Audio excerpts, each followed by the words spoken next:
It's Tuesday, November 12th, 2024. This is Ashton Ellett here with another installment of the Two-Party Georgia Oral History Project, sponsored by the Richard B. Russell Library at the University of Georgia. I'm in Tucson, Arizona, on the campus of the University of Arizona with Dr. Nicol Ray. Dr. Ray is Acting Dean for Research and Development in the College of Applied Science and Technology here at the University of Arizona. He earned his MA with honors in politics from the University of Edinburgh and a DPhil in politics from Oxford University's Nuffield College. Prior to the University of Arizona, Dr. Ray served in the faculty and administrative roles at Sussex University, Florida International University, and Montana State University. Go Grizz. Go Cats. There we go. Even better. Grizz is University of Montana. Well, we'll fix that. Okay. A scholar of the U.S. Congress, presidency, and political parties, he is the author of 5 books, including The Decline and Fall of the Liberal Republicans, Southern Democrats and Conservative Reformers, the Republican Freshmen and the Lessons of the 104th Congress. He has also edited or co-edited an additional 4 volumes, including New Majority or Old Minority, Congress Under Republican Control, and Exporting Congress, the Influence of the U.S. Congress on World Legislatures. The recipient of an American Political Science Association Congressional Fellowship, he served on the staffs of Representative George Bradanovich of California and Senator Thad Cochran of Mississippi. So thank you, Dean Ray, Nick, for having me out here in beautiful, beautiful, balmy Tucson, Arizona with 12% relative humidity. It's practically paradise. Thank you. Glad to talk with you. Tell me a little bit about your childhood and upbringing. You grew up in Aberdeenshire. I grew up in rural northeast Scotland, and my family were farm folk. I got interested in American politics at a ridiculously early age. I guess I became somewhat aware of the 1968 election. Oh, wow, okay. And certainly the 72 one. And because I was interested in elections and all things political, I was always trying to understand the American system in light of the British system and drawing a blank most of the time. And one of the things that I think was hardest to figure out is how come George Wallace and George McGovern can be in the same party. And so I went to college and I studied politics when I went to the University of Edinburgh, and with a professor called Robert Templeton. And he did a really nice class on American government, and I began to think more seriously about some of those questions and absorb the academic literature and the history. And I remember that I wrote a long paper for that class on the South, Southern realignment. And in the course of that, I read a lot of the classics. I think V.O. Key, classic articles by Paul Beck on what was happening in the South in the 60s and 70s through the realignment lens. Right. James Sundquist would have been very popular at that time, and the party system. So I had a lot of fun doing the paper. I got really interested, and I think when it became time for me to, I got the opportunity to go to Oxford as a graduate student, and I think I ended up gravitating towards American politics again. And there weren't that many people in the UK who were studying it. And my advisor, Philip Williams, suggested my dissertation topic, which was the Liberal Republicans. And Philip's reasoning was utterly sound. He's, a far cleverer man than me. And Philip said, look, you've read all this de-alignment, party decomposition literature, and it all refers to the Democrats. Said, you've got a huge opening there. So that's what I did my doctoral dissertation.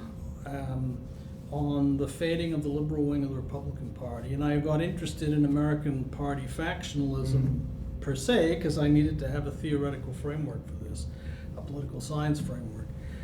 A very sparse literature on that, but there were some good pieces, but I had to work hard to dig them out. And so got the dissertation, came to the States for a job at Florida International University, and the book from the dissertation came out shortly after I got there. So I figured I need to do another one to get tenure. And the same theoretical framework would lead me to take a look at what was happening in the Democratic Party. Right. And the outsider faction, the equivalent to the liberal Republicans, who, as of the late 80s, had hung on much better. And so that led me to do a very similar kind of book. It was a similar kind of methodology. I went straight into the belly of the beast, as it were, went up to Capitol Hill when I got the chance. I tried to interview members, staffers, political players in the party at that time. And I was coming to a conclusion that this faction had held on remarkably well, particularly at the congressional and state level, much better than the liberal Republicans. And we can go into the reasons why a little later. But I said that presidentially it looks pretty hopeless, and then along comes Bill Clinton to unravel that. And I deal with that in the book. And I felt that Clinton's political genius had been able to pull something off, but that the long-term trend was still running against the Southern Democrats. I didn't realize how fast it would start running against them, within months of me publishing this book. That was something I was going to bring up, 1994. And, so that's what brought me to the topic. That's what brought me to the States. Well, what was the transition like from the UK higher education environment, which you had grown up in, you had taken your degrees, and moving to Florida International, Miami, Florida, quite different from Aberdeen in many ways. What was that transition like, both culturally but also professionally in terms of higher education? Well, it was a transition that I think was good for me. I would say that, I went from very established, prestigious universities to a fledgling university. Right. And when I went to FIU, the reason I took the job was because the people who interviewed me, I said, this place is young. It's in a young city. This is a university that wants to go places. This is an interesting faculty. They sit around and talk about politics. They seem to like each other. So I said, this is worth a shot. I wasn't sure how long I'd last, but I could have stayed in the UK and done basically a second postdoc. But I said, now it's time to, I think, take the opportunity to jump into academic life full time.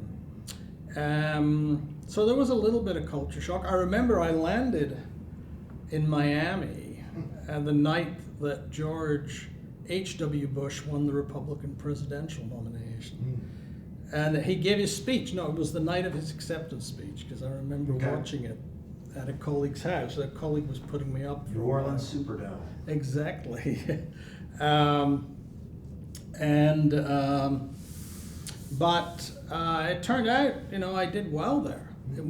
They were really supportive of my research, and as I said, great colleagues, and the growth of the place is pretty amazing. If you look at Florida International University now, with a law school, a med school, PhD programs in all the major disciplines, and 50,000 students, In less than 50 years? That's a pretty amazing transformation. And I mean, there's a whole story to that too, Ashton. And a lot of it has to do with Florida politics and a very entrepreneurial university leadership. And one Jeb Bush, who, for a number of reasons, did not like the traditional Florida state system, which was very oriented towards the traditional flagships in North Florida. And, you know, his governorship was the time when FIU really, really took off. I guess Florida State and University of Florida would have been full of child's holdovers. Yes. Yes. Much like the Supreme Court at the time. So.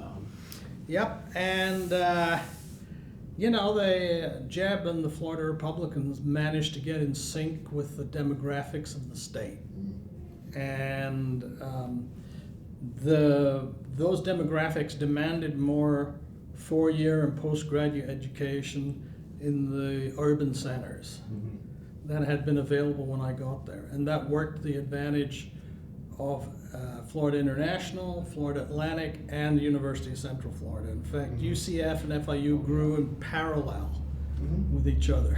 And now University of South Florida is a member of the AA. Yeah, they've come. Which is, you know, they were. I mean, they were way ahead of us at FIU, and they also benefited. From that transformation. Although I think they had more of us, they were further along than we were in the late 80s. Was, I mean, you know, you think Hillsborough, Pinellas County, vis-a-vis Miami-Dade County, and coming out of the 70s and 80s, and the flux and the growing pains of a city like Miami. I'd say, you know, professionally the transition is kind of interesting because I think in the UK the disciplines are far more fluid. Traditionally, you know, like for example, the borderline between political science and history, political science and philosophy, was pretty thin in the UK at the time I was in graduate school. So that the politics faculty in Oxford had historians on the faculty. And so when I came to the States and started going to professional meetings and started looking to publish and things, I had to learn. Although I had a PhD, I had a DPhil from Oxford, I had to kind of learn more about political science as a discipline and a profession. You know, figuring that out.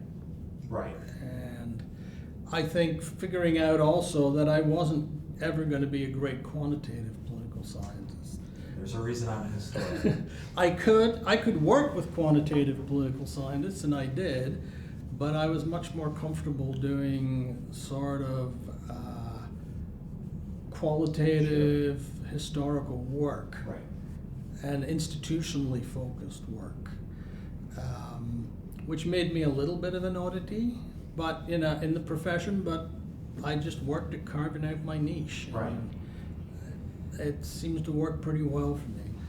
Now, was there a way or a method to, when you're in that process from transforming dissertation to book, your first book on the Liberal Republicans, were there edits that you needed to make it more of a political science work, or was that something that was more just network-wise? No. And presentation. And I think most political scientists would find this, that the editors usually want you to cut back on political science. But for a dissertation, it has to be there. But the editors want to have a book that people are going to buy, people are going to read, students are going to read. So, I mean, I think nobody wants to cut their work. But if I was looking at the book and the dissertation, I think I'd rather read the book, to be honest with you. Well, But if you're a scholar who's really into the topic of liberal Republicans, then you should probably look at the dissertation, There you because go. I mean, there's a lot of references and a lot of sort of paragraphs that probably weren't essential to the core argument or the core story, but which for a dissertation's purposes I think needed to be there. Right. So the two books they sort of rhyme. Your first two books, they're coming out at a period where the liberal Republicans have already, for all intents and purposes, collapsed into there may be one or two liberal Republicans in New England or elsewhere, but the Southern Democrats were still clinging on. And survived 1990. Many survived 1994. It hung on until probably 2010 with the Tea Party revolt. What were the differences in writing for, or writing about rather, a faction that was essentially defunct versus a faction that was still going and still clinging on to rather significant power, especially within the party organization itself?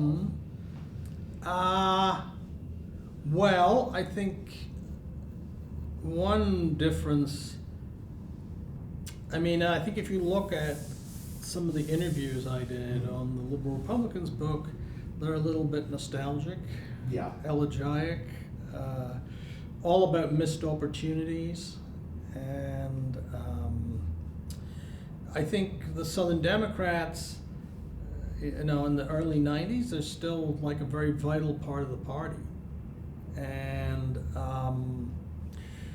I think they were, you had the Democratic Leadership Council, which had got a lot of attention. You had a very successful generation of Democratic leaders in the South post Voting Rights Act. Jimmy Carter went all the way to the presidency, as did Bill Clinton. Sam Nunn in Georgia. Those New South Democrats. Right, so Terry Sanford. Dale Bumpers. These guys were able to build the sort of biracial coalitions that people like Alex Lamas wrote about in his work.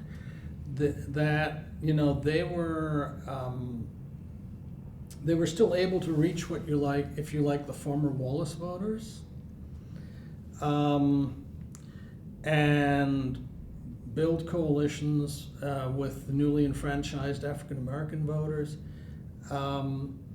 And the Republican Party, I think, in the South helped them a lot of the time. The Republicans were growing, they were on a growth curve, and they had definitely carved out the New South constituency, the growing suburbs of the South, the new industries in the South, the in-migrant, business-oriented, corporate class that comes into the South.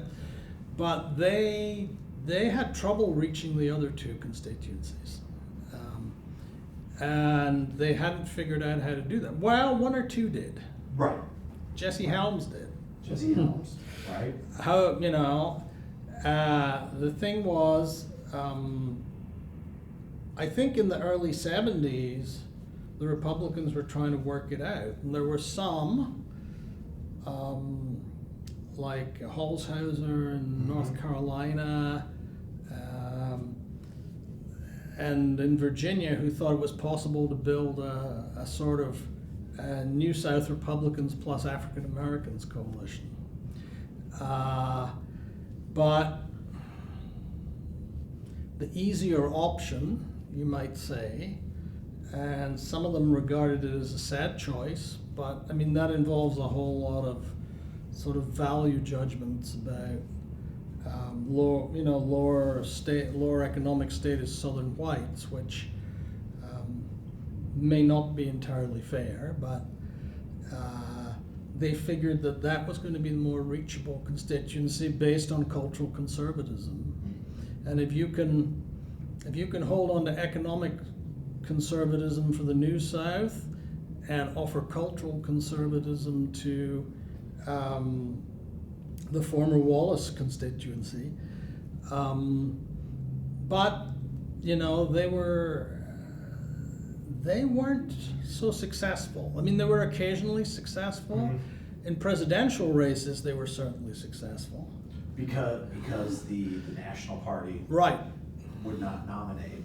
Right, but but the Democratic Party had deep roots in the South, and I mean, when I spoke to a lot of congressional Democrats in the early '90s, they would. I mean, my first question is, why are you still a Democrat?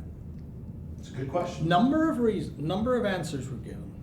There were some who quite honestly said, you know, that's the whole game here. It's better to be a Democrat, so I'm a Democrat. There were some who said, I'm conservative, but I'm not Republican conservative. Mm-hmm. Republican Party is too it's too high status and it's too corporate for my liking. These would be culturally conservative, but maybe economically populist. Right, exactly. So, you know, Okay. the Democrats are the party of the folks. There were some who brought up their families, Mhm. said, My my family's granddaddy, always yeah. been Democrat, and then they would talk about the importance of family and tradition and the Right. military tradition in the South, and so it was very interesting, I think, to get those responses. And there was a lot of, I interviewed some African American Democrats as well. I remember interviewing John Lewis Mhm. and Mike Espy, I Yeah, think are the yeah, two. Mississippi. I mean, I think they demonstrated, you know, a real understanding of the political playing field. And while they were considerably more in sync with the National Party, I think, you know, they understood the compromises they had to make Mhm. to win elections. Although I think that was getting harder for them by the early 90s. Meaning the compromises with sort of the white minority within the Democratic Party, Right. the party leadership. But I mean, we can get onto this in a minute, Yeah. because I think that the Voting Rights Act changes in the early 90s are very significant. The voting rights, so the voting rights changes with, I suppose, the Bush Department of Justice's. Right. You. So the Yes. Max Black. I mean, program. Here we have, like, the act, you know, provides, almost mandates, an Mhm. opportunity for African Americans to get much more representation in some states. I mean, the goal, get representation roughly in line with their population in the state. Right. So obviously a great opportunity for Black Democrats to increase their numbers, increase their leverage in Congress, for, you know, up and coming leaders to get seats in Congress and in the state legislatures. But the way it was done, and essentially,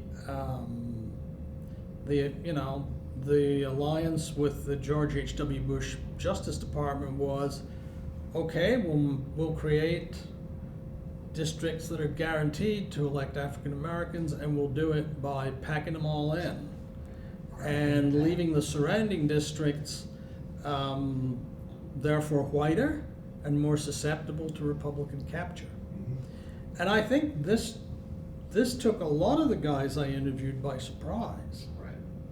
Like people like Ed Jenkins, it's interesting. I remember Georgia's 9th congressional Ed district. Jenkins.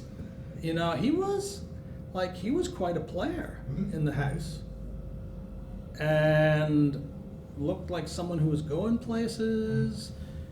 And then suddenly he hasn't got a good district to run it. Because the choice, well, they're not going to win in the African American districts, generally. So they have to take their chances in a 80-90% white district against Republican. That gets harder. Mhm. Yeah, he retired Yeah. rather than, and obviously Nathan Deal, Right. future governor, Some switched. ran as a Democrat, Mhm. switched after 94 midterms for obvious reasons. Yeah. Well, so I mean, you would have, the 90, focusing on Georgia obviously because that's what we're here. 92 Republicans pick up 3 seats. Probably would have picked, should have probably picked up 4 with Saxby Chambliss down in South Georgia, but Saxby wins a seat, 94, 3 more seats. Mm-hmm. And that's replicated in places like Florida and South Carolina. It opens, it created an opportunity for the Republicans. I think it coincided with backlash against the first half of the Clinton administration. Sure. And they kind of reaped the whirlwind in '94. And I think after that, Southern Democrats began to struggle more and more. And I was going to ask the changing composition of not just the Democratic caucuses in the state legislatures or the state delegation. What does that do to the Democratic Party in the South and the Republican Party? How does it change its composition, its potential electorate, its appeal, rather? Well, I think the Democrats had to, increasingly they have to satisfy an African American base, which is interested in a set of issues that aren't particularly attractive to the swing constituencies in the region. And I think it's a very tough balancing act to pull off. And I think it's not just African American votes. There's, as you see, even in the reddest of states, there are the blue dots, the college towns. Athens, Georgia. This is your base, and then, so making any compromises, particularly on hot button cultural issues, gets very hard. Right. And the Republicans, Guns, abortion. Right. In the 90s and 2000s. And the Republicans finally found a way to make their formula work by keeping a balance, balancing the New South economic conservatives with more traditional, lower status white cultural conservatives. And I think the National Party, after Clinton, just didn't seem to be offering a whole lot to the latter group. The Democrats had a long period in the wilderness, like they were out of power in Congress for 12 years after '94. Right. And it was partly their weakness in the South. There was a whole, like in the Senate too, you see, like that generation I talked about passes from the scene and isn't really replaced. You look at people like Zell Miller, for example, Sam Nunn retires in 1996 for the United States Senate, a relatively young man. Yeah. In his mid-50s. Right. And it'd be interesting to have heard his take. I think as Senator Nunn probably figured that he was not going to be president. And he'd come into the Senate young, he'd done 24 years. Was probably not interested in being the ranking member on armed services when he had been chairman for so many years. And then you had people who fit the same, had the same type of appeal as Zell Miller and Barnes, I think. Roy Barnes. But Barnes lost, and I think it ceased to be it ceased to be sustainable. Like Republican, I mean, there were some demographics still Sure. working in the Republicans' favor. Still, the growth in the southern suburbs is working for them at this time. They have, George W. Bush. He's got an accent. Got the boots. And it seems, that Georgia has become a Republican state. Well, you mentioned, in Southern Democrats about how perhaps you were surprised at how rapidly the collapse came, and I think that's something that we find we've talked about at the congressional level, sort of 92, 94, but with Zell Miller, with Roy Barnes, with Speaker Tom Murphy, the Democrats were able to hold on to control, although it was precarious and often they had to use some creative legislative district maps to do so. But when the end came, it came very quickly for the Democratic Party in Georgia. I'd be interested in your take. Say you were writing this book after 2002 when Sonny Perdue beats Roy Barnes, and you get 3 or 4 party switchers who give the state senate over to the Republicans, and the next election cycle the House goes, and that's been Georgia ever since, a Republican trifecta. So, why did it go so quickly? Well, I think it might be national. I think in the 70s and 80s, it was still possible for Democrats in the South to say, we're not the national party. We're kind of a break on the national party. I'm a Georgia Democrat. Right. Sam Nunn Democrat. I think that gets harder. Yeah. I think the 8 years of Clinton definitely did not help the Democratic Party in his home region. Which Al Gore discovered in 2000. I think George W. Bush and his administration were very much in sync with the South.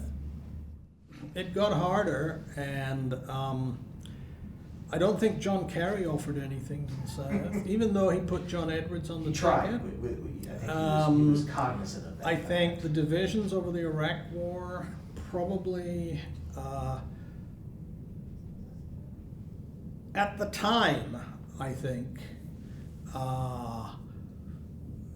were a net plus to the Bush administration. The Bush administration, had a very kind of new South cast to it, like new Republican cast to it. The compassionate conservatism. Right.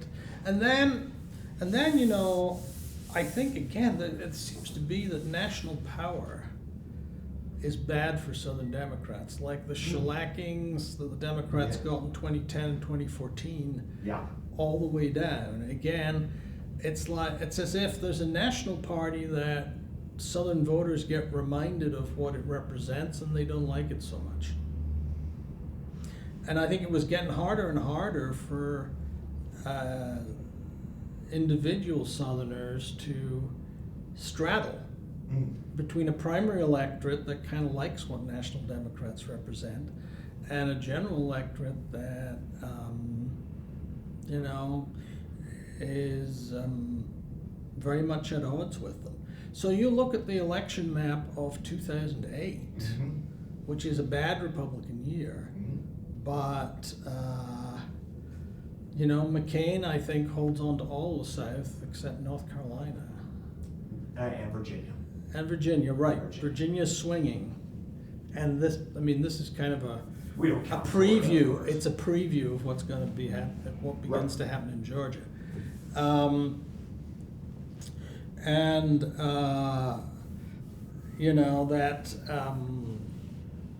now you're sort of coming to the last, where Georgia goes Democratic in 2020 and only narrowly swings Republican.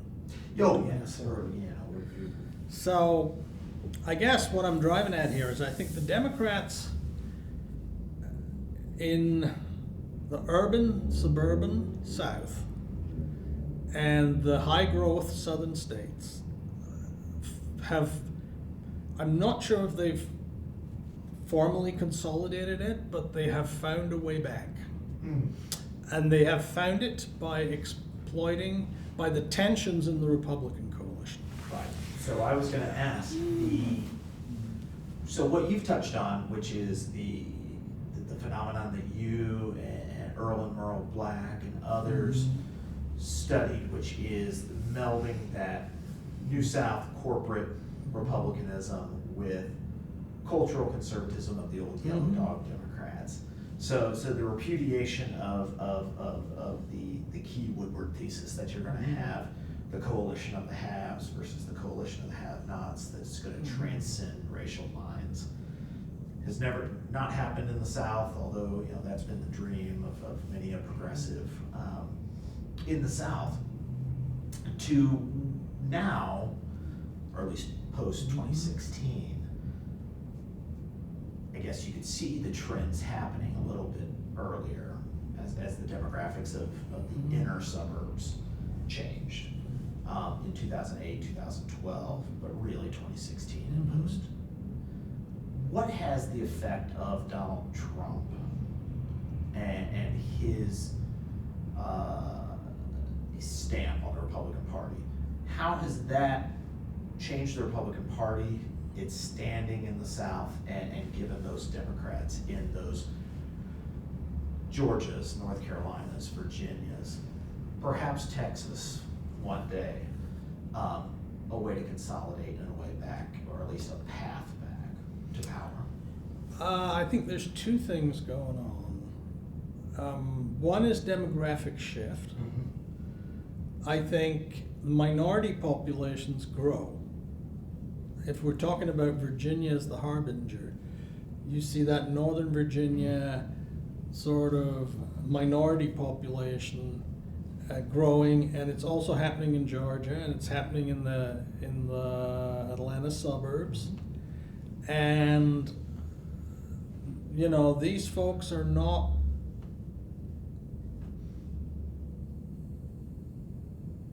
quite in sync with Trump and what he represents. I think they're suspicious, at least suspicious of the Trump view on immigration, the hardline stance there.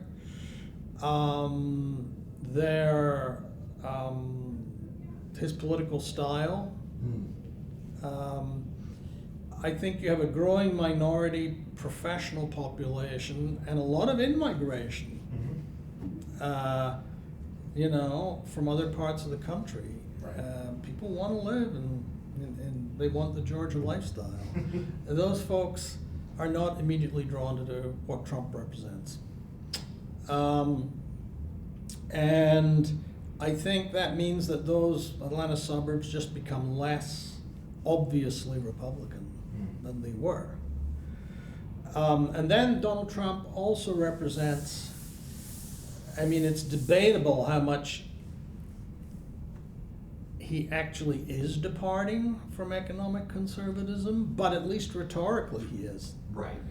He talks about tariffs. He's not particularly keen to fight the Democrats about, well-entrenched entitlement programs.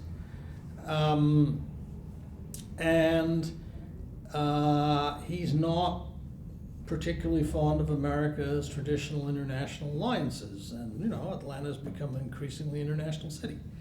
So that Republican, in-migrant, corporate, conservative, internationalist outlook class, which also includes a lot of female voters, multiplied a bit more if you factor in gender. Donald Trump to them seems almost kind of a threat. He's certainly not John McCain. He's not George W. Bush. And I think, you're finding Democrats who have nationally, to a certain extent at the state level, have been able to tap that very effectively.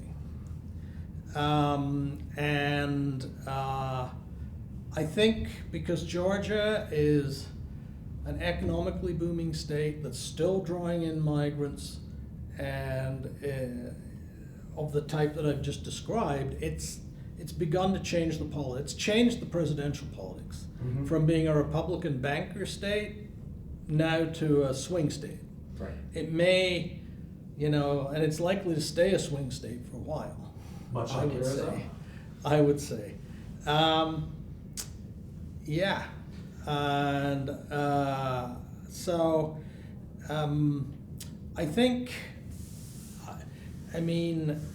it's very interesting, and you and I talked earlier about this, to compare the Brian Kemp coalition in Georgia, which, he's basically adhering to the old formula and still having success with it. Right. Not as much, perhaps, as some, but he's still, You saw how you could triple Trump's margin. how in Georgia. strong his reelection was. Yeah, exactly. 7 or so points over Stacey Abrams, who's the best funded, experienced Democratic candidate for governor in a very long time. And that was in a midterm where Donald Trump was president. So the polarization, activation should have been working in the Democrats' favor. Actually, that would have been 2022, I guess. So it would have been Biden in the White House. But the point remains that he was able to win, whereas Democrats in other red or contested states were also able to do. So one outlier is to everything you said about in-migration and demographic change will be a place you spent many years in, which is Florida, which is going the exact opposite direction. Used to be a swing state, a battleground state, what have you. You think 2000, you think 2008, 12, carried by Barack Obama. George W. Bush wins by 537 or whatever votes in 2000. To now, the Democrats, the National Democrats, the Harris campaign simply did not contest. Florida, what happened? Well, the two states are different. I think, though, candidates matter. I think the Democrats have been able to find better candidates in Georgia than in Florida. Now, Florida's only recently toppled heavily. Florida, Trump won there by about 3 points in 2020. So it's still a swing state up through 2020. But what happens after 2020 in Florida, it seems there's a much heavier repudiation of the Biden administration there than there is in Georgia. Now, why?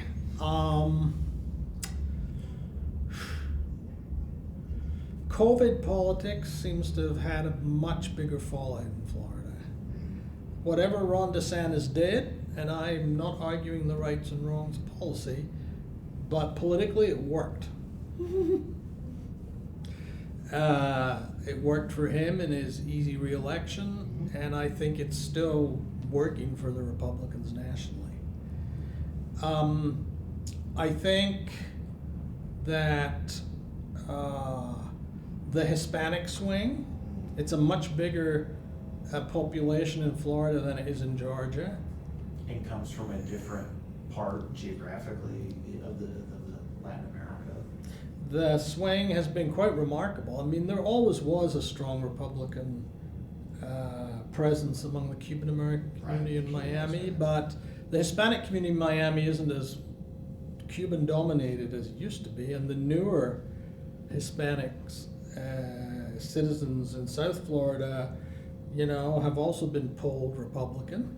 The Puerto Ricans in Central Florida, even we've seen the most recent election. So that's part of it. I have to think foreign policy plays a role. In Florida, foreign policy is an well, I certainly in South Florida, where I lived for 24 years, foreign policy issues matter in a way that they maybe don't so much in Georgia. Like, there's a great interest in what's happening in Latin America, the Caribbean, even, you know, what's going on in Europe, in the Middle East.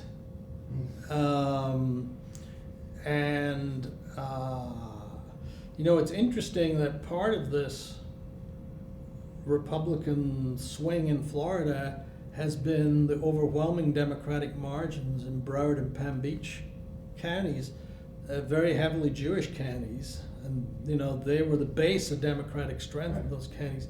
I mean, those margins have withered.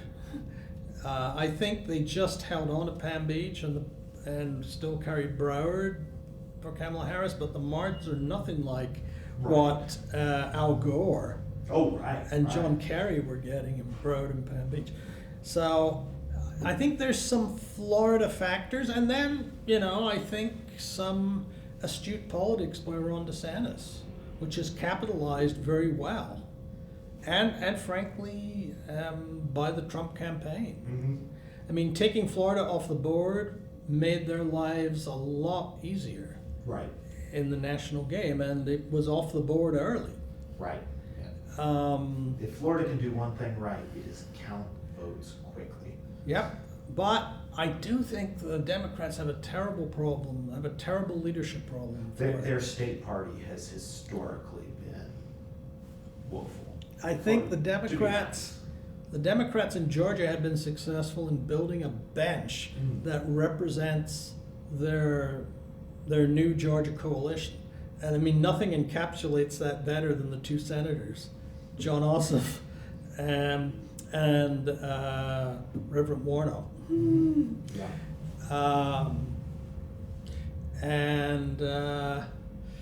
So I think there just hasn't been a politician in Florida who's been able to come along and sort of try to find a way to pick off parts of the Republican coalition there. Right, and you know, and it's not. I mean, Ron DeSantis elected very narrowly in 2018. Governor Scott, I think you can count his two majorities on a couple of hands, basically, and it's slight exaggeration. Same with his defeat of Bill Nelson, who ran a very poor campaign and probably shouldn't have lost re-election in 2018. And then I guess Charlie Crist, you know, sort of a throwback in many ways.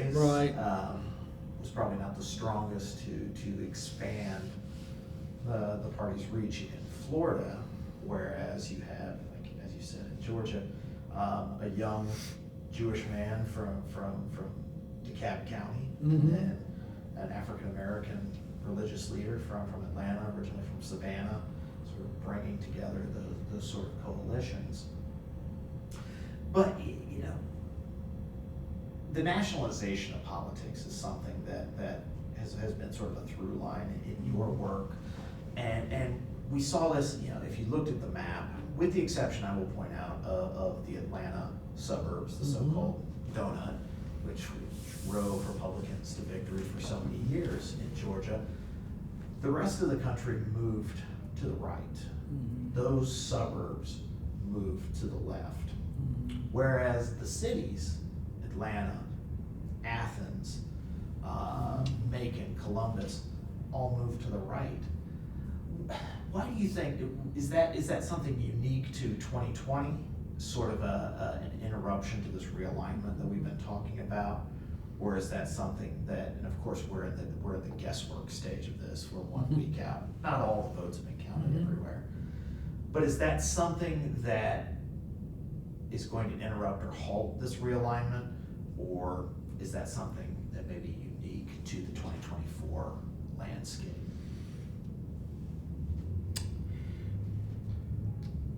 I think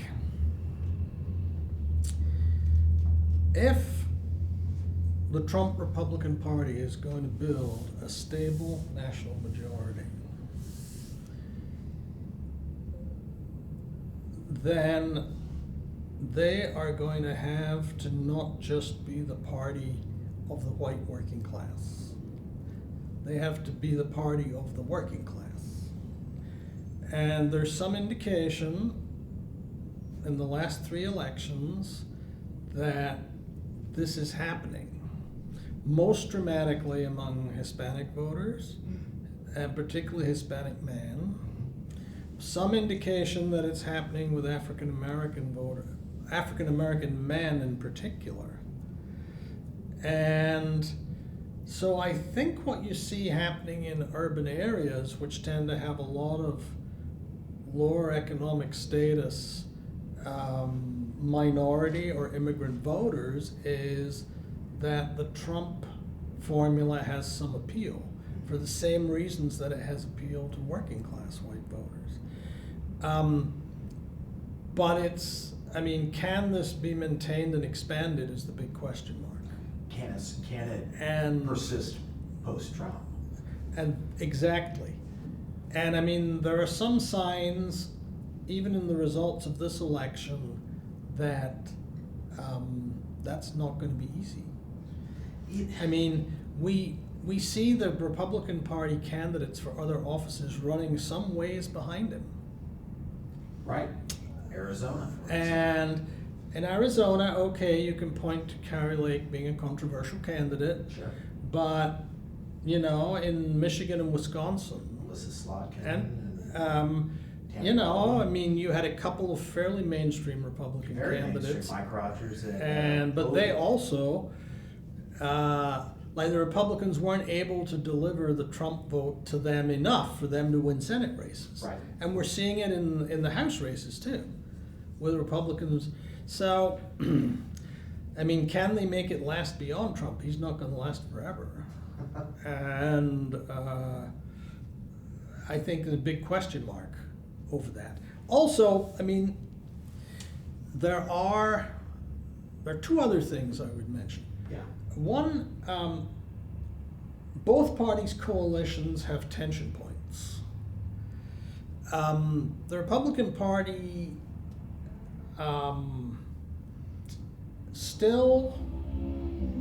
it's definitely still the party of small business and the Chamber of Commerce. But the folks that it's trying to bring into the tent don't have the same economic interests. The folks they're trying to bring into the tent aren't necessarily hostile to labor unions. Small business doesn't like labor unions. Tax cut. What does that do for the working class? That's a challenge. Can Donald Trump do a tax cut that makes it look like it works for the working class? Can Donald Trump do tariffs without setting inflation off again and hurting the very people that he's brought into the camp? We saw a similar kind of coalition emerging in Britain in Boris Johnson's 2019 fantastic segue. Victory, which has completely unraveled. Right, the red wall, which crumbled. So how are you, the challenge for the Trump administration is how does it deliver for the various parts of its coalition in an electorally successful way? And then the third point I'd make is a more general one that I think is the lost majority thesis, which I think, some political scientists like Morris Fiorina and Sean Trend and Rui Teixeira,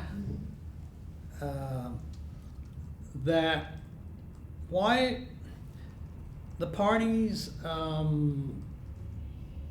push the envelope too much. They win fairly narrow majorities, and then think the world has fallen into their lap, and then they realize that maintaining that majority is very, very challenging. In fact, the majority, we're seeing it again with this election. Like it's being like Trump's mandate is being way exaggerated. Right, red wave. He's won the national popular vote by less than 2% probably. And and all the votes haven't been counted in California, so. you know, That number's I mean, that's a narrow majority. The first Republican majorities in the popular vote in 20 years. And yet, you know, the House Republicans, well, you're going to see a Republican like, here's an agenda, you know, and it's an agenda that may be way off from what those marginal voters thought they were getting. Much like And then you get the backlash. Much like the labor voters in the Midlands and the North, voting for Boris Johnson's Conservative Party, and then what they get is the economics of Rishi Sunak and Liz Truss, Right. and the mini budget, Right. of, quasi forte, and So, I mean, these majorities are narrow and tenuous, right. and neither party's figured out a way to expand them into anything like, you know, a sort of New Deal or 1896 type long-term sort of national majority. Or even a Republican Revolution 94 to 06. Right. Do imagine a House majority for 12 years. This generation is practically unthinkable. Whether it's a full Congress. So, I mean, we have reason to be skeptical. I mean, I kind of got a little irritated when, you know, nonpartisan observers sort of buy into this idea of the Great Red Wave or the Great Blue Wave. But, I mean, there's also the pendulum. And, you know, the pendulum is likely to take at least one House of Congress away from the Republicans in 2 years. Right. Most likely Now, the House. How do they stop that happening? That might be something to think about strategically. Well, I think about, you worked on Capitol Hill, in the House and the Senate, and if you're looking at institutionally, how the Senate, the House is population based. The Senate, everybody's got 2 seats. The Senate is increasingly small d Democratic, and may, we've reached this point where there isn't the party, the ticket splitters that were. Now we saw it a bit in Michigan and Wisconsin, Nevada, here. Right. And again, we can point to Kerry Lake, perhaps, as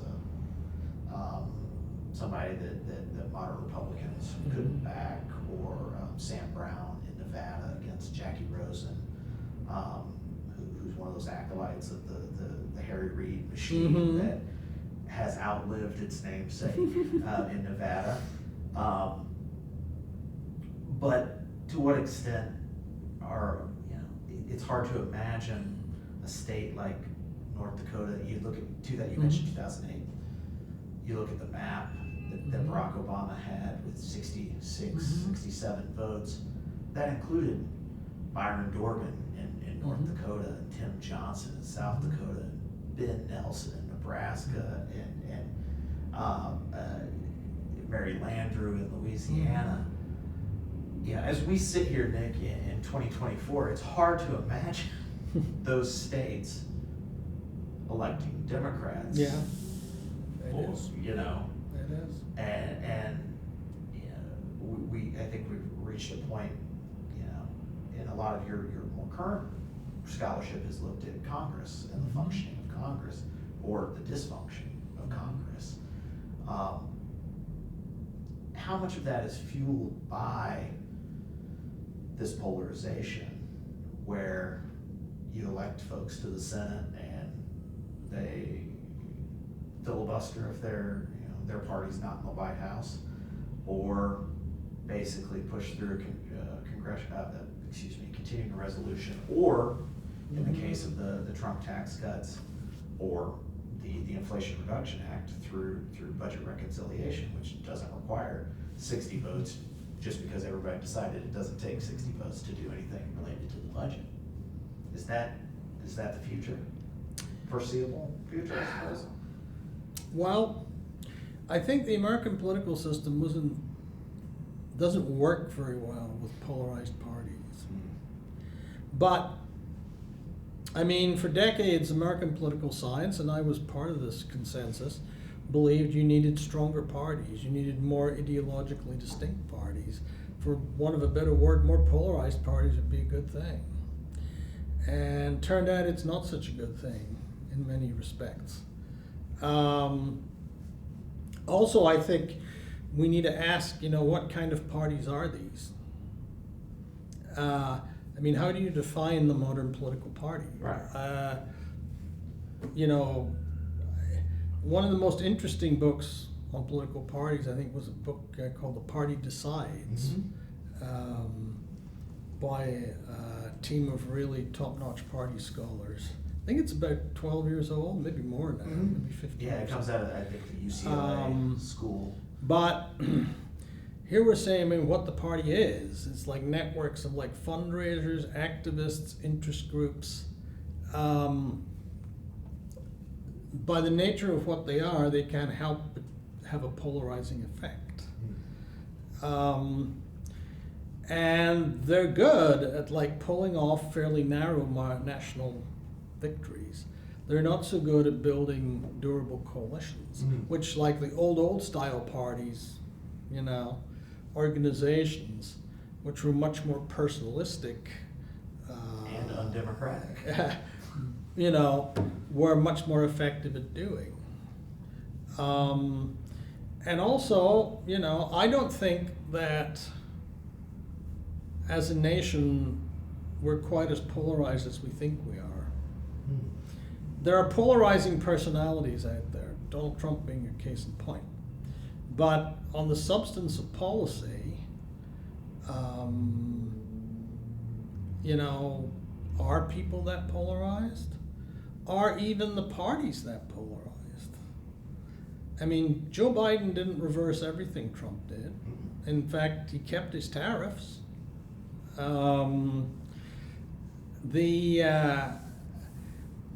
I think, the noise, though, sort of, pulls us apart. I mean, there's an argument, and I'm happy to make it. Donald Trump ran on the most centrist Republican Party platform since 1976.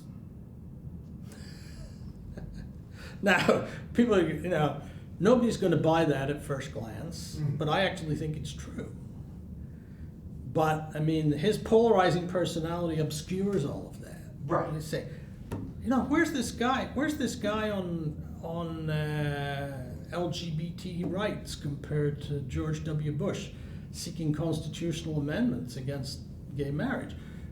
Look at this guy on abortion. It's basically like, the state's got to decide. No, it's not constitutional amendments banning abortion. So, and yet, I mean, the personality is so polarizing. And this again gets us into what's going on with media and how people get political news now. Right. And so the traditional gatekeepers like the party. Right. The gatekeepers, it's a whole separate issue. I mean, they're not gatekeepers anymore. The gate's opened and everything's pouring through. And you need to be a pretty discerning observer to spend an hour on Twitter and figure out what's substantial, what's misleading, and what's downright crazy.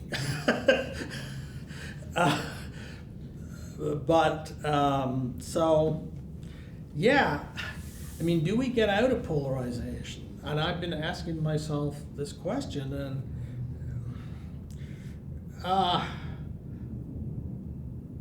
to tell you the truth, I think the way out of it is for somebody to win big. Right. Not these little 2% sort of pseudo majorities, but for somebody to be heading like 60%. Right. Reagan 84, Johnson 64 margins, I suppose. Maybe it's got to take a blowout like that, because the carrot is just out of reach if you've lost now, and you think you can get it back just if you mobilize the base well enough. Right. You know, you can just snatch it back, but we're going to be caught in this kind of, you know, polarized sort of ding-dong effect. And yeah, I think it has, the long-term effect is bad for our constitutional republic, I think. It undermines our institutions, everything gets seen through the partisan lens, and destabilizing probably long-term. So somebody has to build a real national majority to get out of this, in my opinion. And that involves, I mean, I think that involves a degree of compromise and a degree of, you know, really wanting to do it rather than just trying to grab a narrow majority for 2 years and ram through, you know, the bits of your program that a lot of people don't even like very much anyway. Right, like the tax cut and jobs, you know. Right. That's not the route I would go. Well, But, also you know, the most likely piece of legislation to probably succeed. so. You know, I think what people elected Donald Trump to do, I think, you know, get the economy moving again, keep inflation at bay, and do something about immigration. Mhm. Do something. The impression that the country's borders aren't controlled. Like, I don't know if it takes the kind of really drastic action he's talked about is even necessary. Right. But if you're able to convey the impression that, you know, it's under control, it's no longer an issue, we have an asylum system that makes sense, that works, then... Well, and that's another analog to European politics, where the Labour Party, it takes a much harder line on immigration than the Democratic Party here Mhm. in the United States. Now, obviously, it's nothing compared to Reform UK, you know, Nigel Mhm. Farage's party, or especially now the Conservatives under Kenny Badenoch, or some of the continental parties. But it does seem that those center-left parties in Europe have at least found some success rhetorically being tougher on immigration than the much more, for lack of a better term, open arm, very welcoming, ours is a nation of immigrants rhetoric. Although it is very true, it clearly doesn't have purchase with voters the same way, at least not since 2016. I mean, when even you know, immigrants, fairly recent immigrants, think your immigration policy is too loose, and it's maybe time to think about it. I'm not saying the Trump solution is a solution. I mean, we obviously have to, you know, try to be humane in the way we do things, but I don't think that the Democratic Party can turn a blind eye to immigration, as I think the Biden administration did for too long. They did make some shifts, but I think, you know, Too late. clearly. Too late in the game, but so I mean, it's going to be fascinating, I think, to see in the next year what the Trump administration Mark II actually does, and how far it departs from Mark I. There's a lot on the table, including, you know, some pressing foreign policy issues, and he seems to be choosing a fairly hardline foreign policy team, which is interesting. I just saw, it sounds like Governor Mike Huckabee will be the ambassador to Israel. And Marco Rubio probably going to be at state, which you think back to the 2016 primaries, you know, that's That's an interesting choice. right. Well, you know, you're in a position here at the University of Scholarship and teaching and research, that's not necessarily front and center anymore. What's your current role here? Well, at the university? I'm acting dean of the College of Applied Science and Technology, which hired me to be the associate dean for research in the fall of 2021, and I moved from Montana.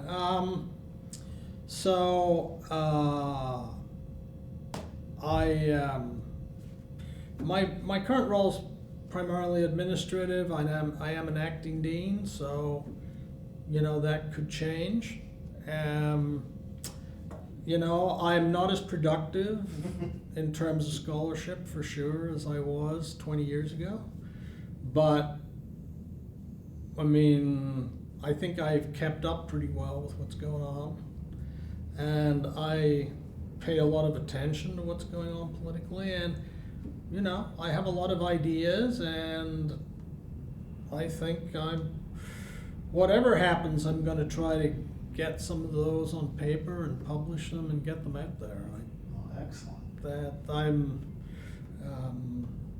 I think I'm still pretty engaged, I think, with what's going on politically. Well, hopefully our paths cross at the conference circuit or elsewhere, but until then, I guess, thank you so much. Well, it's been a pleasure, Ashton. Happy to do this. Fantastic conversation, a lot of thought-provoking points.